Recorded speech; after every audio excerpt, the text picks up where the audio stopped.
Menuliskan informasi penting suatu teks menggunakan kalimat efektif.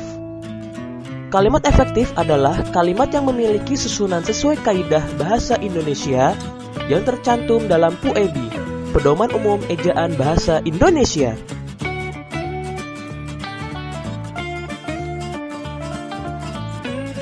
Kalimat efektif memiliki susunan yang berurutan yaitu S. Subjek, P. Predikat, O. Objek, dan K. Keterangan.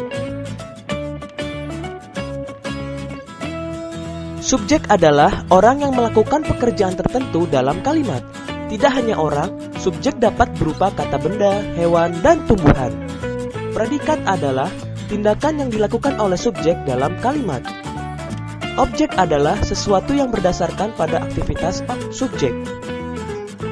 Keterangan adalah penjelasan di mana, kapan, dan bagaimana suatu peristiwa terjadi dalam kalimat.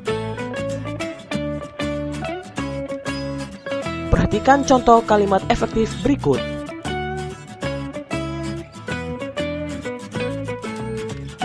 Insinyur Soekarno dan Dr. Andes Muhammad Hatta sebagai subjek, memproklamasikan sebagai predikat, kemerdekaan Indonesia sebagai objek, di Jakarta sebagai keterangan.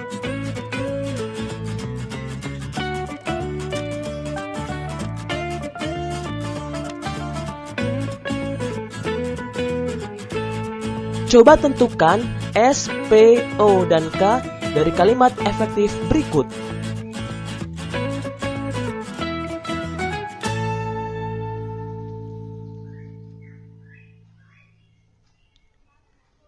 Dari kalimat tersebut dapat kita tentukan TKR Tentara Keamanan Rakyat dan Rakyat sebagai subjek melancarkan sebagai predikat, serangan sebagai objek, ke markas sekutu sebagai keterangan.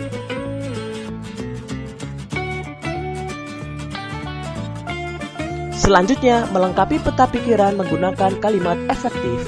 Peta pikiran dapat membuatmu lebih mudah mengingat informasi penting dari suatu teks yang telah kamu baca. Saat membuat peta pikiran, sebaiknya menggunakan kalimat efektif.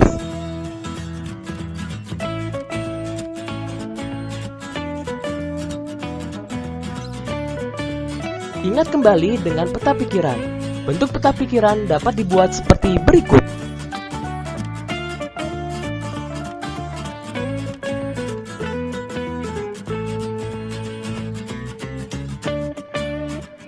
Selanjutnya, membuat peta pikiran dari teks sejarah.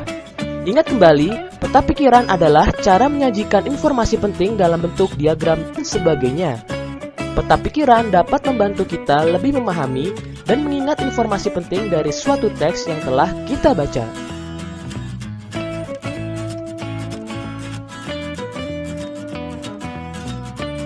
Berikut langkah-langkah membuat peta pikiran dari teks sejarah. Pertama, bacalah teks dengan cermat. Kedua, buatlah kerangka peta pikiran menggunakan aspek apa, di mana, kapan, siapa, mengapa, dan bagaimana.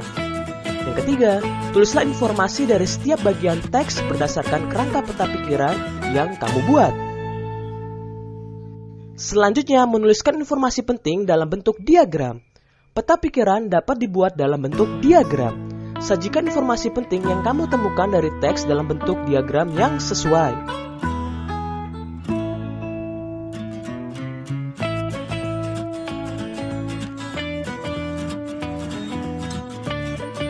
Ayo